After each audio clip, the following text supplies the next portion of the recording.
Welcome to Mount Rushmore. How many of you is it your first time here? Oh, wow. Okay, very good. You picked a beautiful day.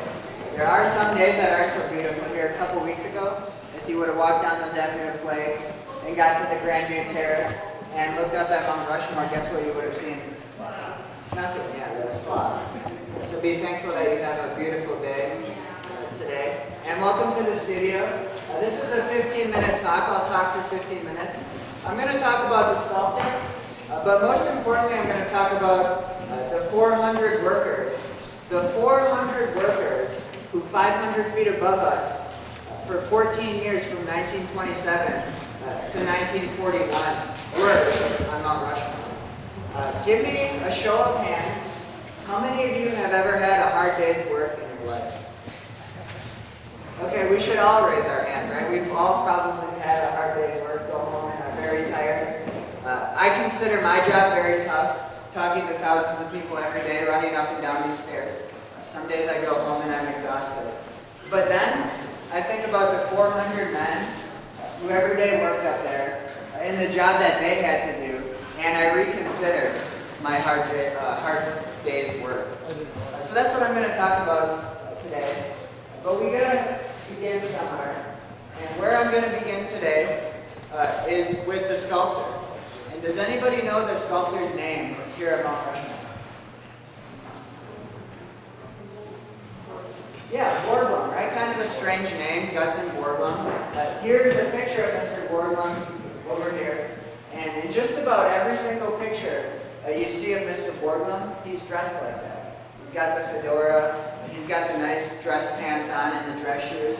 And even when you see Mr. Borglum up on Mount Rushmore, if you look at the fine details, you can see that he still has his dress shoes and his dress pants on. So do you think Mr. Borglum spent most of his time on Mount Rushmore or down here in his studios? In his studios, right? He was making these models and directing most of the work, but he would go up there from time to time and show the workers the vision that he wanted. But folks, right now, we're standing and sitting in a piece of history. This is one of Gutzon Borglum's original studios. This one was constructed in 1938. This is not his first studio. For those of you that came down from the Grandview Terrace and walked down those stone steps, do you remember getting on that flat part with those fireplaces? That was his original studio. And that was where Mr. Borglum spent the majority of his time working on his models here.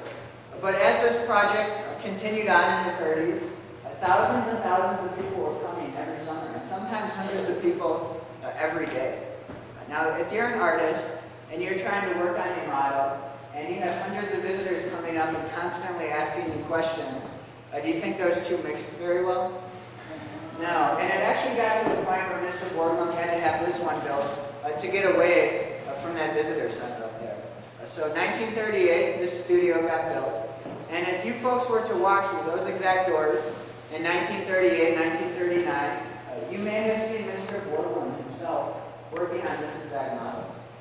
This is a very important model here at Mount Rushmore.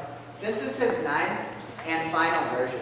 So in your minds, try to imagine 9 others of these that Mr. Borglum went through. And his vision changed over time. And this happens to be his last version of Mount Rushmore before his death. And when you folks look up at this model here, and then look up at the mountain, what do you see that's different on this model? Yeah, Lincoln's face is finished. Lincoln's face was the last face they worked on. And to many people it looks unfinished up there. Anything else? Yeah. Yeah, we don't see any buttons on George Washington. We do see the start of his coat, but we don't see any buttons. How about hands? How many of you think there's any hands on Mount Rushmore? Well, there's not Jefferson's hand, but believe it or not, there is one hand on Mount Rushmore, and that is Abraham Lincoln's hand. And in this afternoon light, if you folks look up at Mount Rushmore, you can see his left hand grasping onto his lapel. So that did actually get portrayed on Mount Rushmore. It kind of looks like 3 stair steps holding onto Abraham Lincoln's lapel up on Mount Rushmore. This was his original vision And if Mr. Borglum was alive today, and he gazed up at Mount Rushmore, do you think he would be satisfied? Well, I don't think he would. We can only speculate. But Mr. Borglum was the kind of man who was never satisfied. And in order to do something like this, very monumental, we have to dream very big. And that's what Mr. Borglum did. And that way, even if you fall short, you still get something like this, 4 faces, that millions of people every year come to and admire. And so that was Mr. Borglum's vision. But let's talk about this model for a minute or two. This is a very important model, his 9th and final version. 1 inch, 1 inch on this exact model equals a foot on Mount Rushmore. And can I get a volunteer? Okay, come on up here, bud. And what's your name? What is it? Michael? Let's pretend Michael's going to be the 53rd President of the United States. And I'm going to carve Michael's face on another piece of granite in the Black Hills. And where I start is with this pointing system. And you can actually see this pointing system up there on Abraham Lincoln. This is what Mr. Borglum used to get the measurements of this model to be portrayed on Mount Rushmore. And if I was Mr. Borglum sculpting Michael's face, what I would do is I'd put this pointing system up on Michael's head, and I'd take 3 main measurements. I'd take my angle, so we got 0, 90, and 180, and I could move it around. And I could do an up and down measurement, and I could also do a back and forth measurement. Now when I'm taking measurements of Michael's face, what is going to be one of the first things I measure? The nose, right? So I'm at 90 degrees, I'd move it up, and I'd move it back, and I'd take that measurement. I'd write it down in the notebook. And then I could move it over, take that degree, and those 2 other measurements, and I'd write it down in my notebook. And how many notebooks do you think Mr. Borglum had? Quite a bit, yeah. So thank you, Michael. Thank you very much. That is the pointing system. Once I have all of those measurements, what am I going to do with them? Yeah, you're going to scale them to the mountain, so you're going to multiply them by 12. And folks, believe it or not, at one time while they were doing each of the faces, they had a huge pointing system up there on Mount Rushmore. It was a metal rod sticking out of the granite, and it could move around. And you multiply everything by 12, and you get your basic facial features up there. And with pencils or paint or whatever they could use, they try to draw those facial features. And that is the major tool that Mr. Borglum used. A lot of math, a lot of measurement. How many of you think a lot of luck? I do. There's 2 forms of sculpture. This one behind me here is additive sculpture. The one up on Mount Rushmore is subtractive sculpture. And what do you think is harder? Subtractive, right? Because if you subtract a nose, do you think you can just glue it back on? Yeah, it's not that easy, right? So they were working with a very fine line when it came to Mount Rushmore. But now we're going to talk about my favorite part, my favorite history here at Mount Rushmore, and that is the 400 men who worked here over that 14-year period. Give me another show of hands. How many of you youngsters out there would want to be a worker here at Mount Rushmore in the 1920s? Anybody? All right, you in the Bronco jersey, come up here, okay? All right. He's going to be our volunteer. And what's your name? Okay, and imagine, folks, the year is 1927. That's when this project began. I'm Mr. Borglum, and I'm looking for workers. So I'm looking in the local area, Keystone, Rapid City, and I'm going to interview you. I'm going to ask you a series of questions, and if you can answer yes to every question, I'm going to hire you, and you can become part of history, okay? All right, first question. How would you like to every day have to get up at 5 o'clock in the morning? Yes or no? No? Okay, well, I can't hire you. And that's what the workers had to do, because, folks, believe it or not, in 1927, there was no Highway 244 coming up here. So you'd have to hike up to the base of Mount Rushmore, and you'd actually get right about here, and you'd look up, and you'd have 500 feet to go to work. But Mr. Borglum was a very nice man. He installed 600 to 700 wooden stairs going up a slot canyon. How many of you want to walk that many stairs every day? And that's what the workers had to do. Later on, they built the tram. But if you saw pictures of this tram, you'd rather take the stairs. And that's what a lot of the workers did. so 600 stairs. He was a nice man because he built the staircase, but he was a fierce man because he put the clocking station at the top of Mount Rushmore. So it was basically just a job to get up there. Now imagine getting up there 500 feet and looking out, beautiful view, but then you'd have to get in your bosun chair. Same thing that they used in the Navy, except Mr. Borglum put a nice strap around it. There was really no way you're going to fall out of that. But imagine getting in your bosun chair and then being lowered down from something called a winch house. And at one time on each of the faces, there were houses built up there that would lower you down. Now it was very difficult because they didn't have blood in the 1920s and 30s. They didn't have cell phones or the best communication, right? So they really had to work as a team, and teamwork played a crucial role here. But you'd be lowered down, and you'd look underneath you, and you'd see nothing but 500 feet of air. How many of you are afraid of heights here? Okay, so this job wouldn't be fit for you. A lot of the workers were afraid of heights, but where do you think they'd keep their eyes? Right on the granite, right? They'd never look underneath them. Now, folks, if I were to hire any of you in 1927 to work here at Mount Rushmore, how much money would you expect me to give you per hour? 5 cents? Anybody else? 20 cents. 20 cents? $20. $20, wow. Well, I could give you about 25 cents an hour. That was the going rate for work here at Mount Rushmore for a typical laborman. And if you spent a couple summers here, I might give you more. 25 cents an hour may not sound like a lot of money, but at the 1920s and 1930s, the Great Depression was going on. And if you had a job here at Mount Rushmore, you were considered very wealthy. So try to think of those circumstances and what the workers had to face here at Mount Rushmore. For Mr. Borglum, Mount Rushmore was a vision, a way for him to represent his artwork. What do you think Mount Rushmore meant to the 400 men who worked up there? A paycheck, exactly. It was a way of survival, right? During one of the hardest times in American history. So once you had all these measurements and you got up there, well, a lot of this was used at Mount Rushmore. And at first, Mr. Borglum didn't want to use any, but if you come up here and feel this granite, it's very hard. And in the end, 90% of Mount Rushmore was carved using dynamite. And what they do is with their jackhammer, they drill vertical holes and put in the dynamite and blast off at noon and 4 o'clock every day. And if you want to blow a lot of rock off, which one of these are you going to use? This one, right? And if you want to blow a little bit of rock off, you'll use this one. And there was a man here whose job all day long was to cut the dynamite. And he got so good at it, he could get within about 2 to 6 inches of where he wanted to be on the surface of the rock. Now that's impressive, right? How many of you would want the dynamite job? And here's a picture of the man cutting dynamite.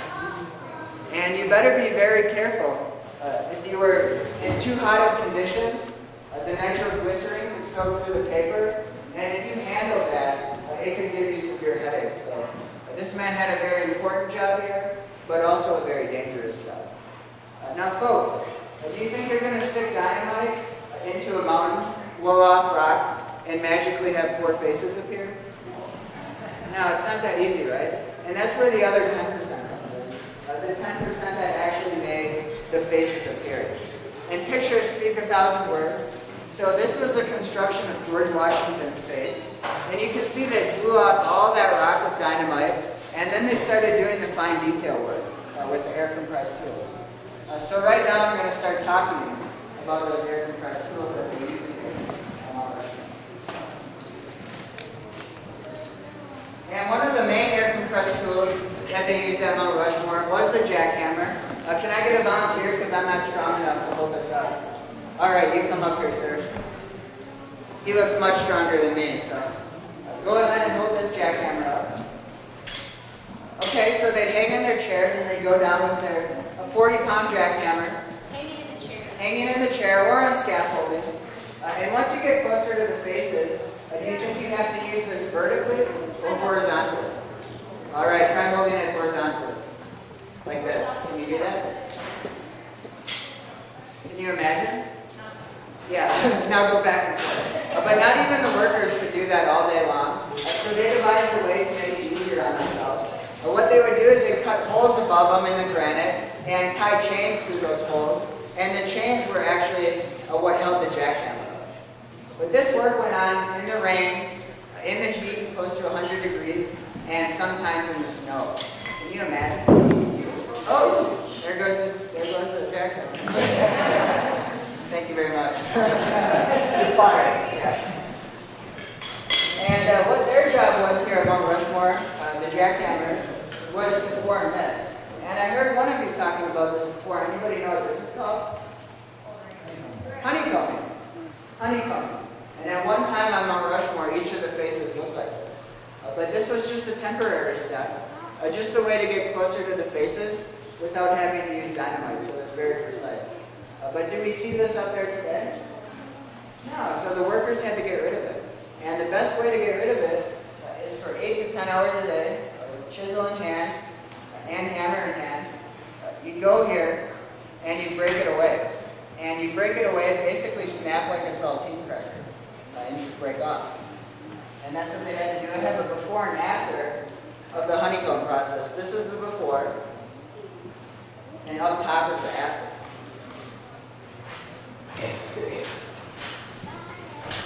So that makes a little more sense. And in this picture, you can see that he's in a bosun chair, but he's also in scaffolding, which is supporting him up on Mount Rushmore. But that was his job. And then once you break away at that honeycomb process, there's one final step.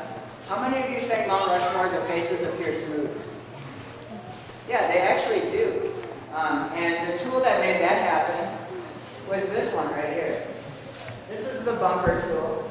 The air would come through here. This is a 4-star drill bit. How often do you think this would wear out? Every 5 to 10 minutes. So they were carrying, maybe 50, 60 of these at a time. And then they could take them back to the blacksmith. But this was a tool that would actually smooth the mountain. And you could hold it like this, or you could hold it like this, and all day long this would be going back and forth and actually smoothing the rock. Very important, but very dangerous for 2 reasons. The first reason, it's not attached. And it wasn't attached for a reason, so it could bump up against the granite. But if you weren't careful and didn't turn your air off and lean back, see you later. Also dangerous, because when you're smoothing granite, what is coming off? It's dust, right? Now folks, we have a very good track record here at Mount Rushmore. 400 workers, nobody died. But years later, some of the workers died. They contracted silicosis, and it was probably from that granite dust coming off of Mount Rushmore. This was also a very important job. This was a tool that makes the faces appear smooth. Now I bet you're wondering, did the workers ever make any mistakes? And how many of you think they did? Yeah? Well, they did make some slight mistakes, but very rarely did they make a mistake. But I am going to talk about one very large mistake right now that really can't be blamed on anybody. But as I was saying before, Mr. Borglum's vision, it changed over time. And believe it or not, at first, he wanted Washington where we see him today, Jefferson over there, and Lincoln and Roosevelt to that side. And they finished Washington's face, and then they started Jefferson's face to that side of Washington. 2.5 years of work. They got down to Jefferson's nose, and then one day Mr. Borglum came back from a very long vacation, gazed up at Mount Rushmore, and didn't like the way it looked. Went up there, inspected the rock, didn't think he had enough rock to finish Jefferson's face. 2.5 years of work. In one single day, they loaded Jefferson's face up with dynamite and blew the president's face off. And if you don't believe me, I have proof. This picture was taken in 1933, and if you look closely, you can see Jefferson's face to that side. So completely different, right? And can you imagine if it looked like that today? It'd be very strange, wouldn't it? So we did blow off the president's face here. It was a mistake, but it couldn't really be blamed on any one single person. Right there.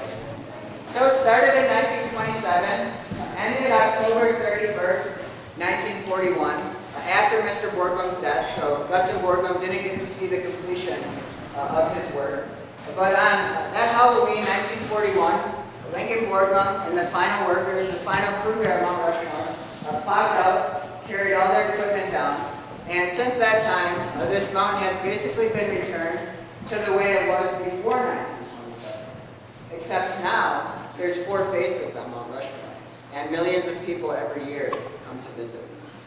But before I leave you, think about this one. This type of granite, Harney Peak granite, weathers at 1 inch, 1 inch every 10,000 to 100,000 years.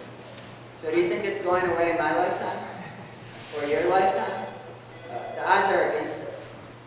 Now many folks come here, walk down the Avenue of Flags, get on the Grandview Terrace, and they look up at Mount Rushmore. And all they see is 4 faces. That's all they see. But now after you folks listening to me and my talking about the 400 workers, I want you to look up at Mount Rushmore and see 4 faces. But I also want you to see 400 faces and think about the hard work that those men did to make those 4 faces appear. Any questions? Yeah, you. Uh-oh. I'll come back to you, okay? Any other questions? Yeah. What kind of stone is that? It's granite. Yep, granite, very hard. Any other questions? Yeah. What? If the tornado came by, the workers would be very frightened. But they never had any tornadoes. They did have some severe storms. The workers would make sure to get off the mountain because there are a lot of lightning strikes on the mountain. Any other questions? Yeah. How close is it?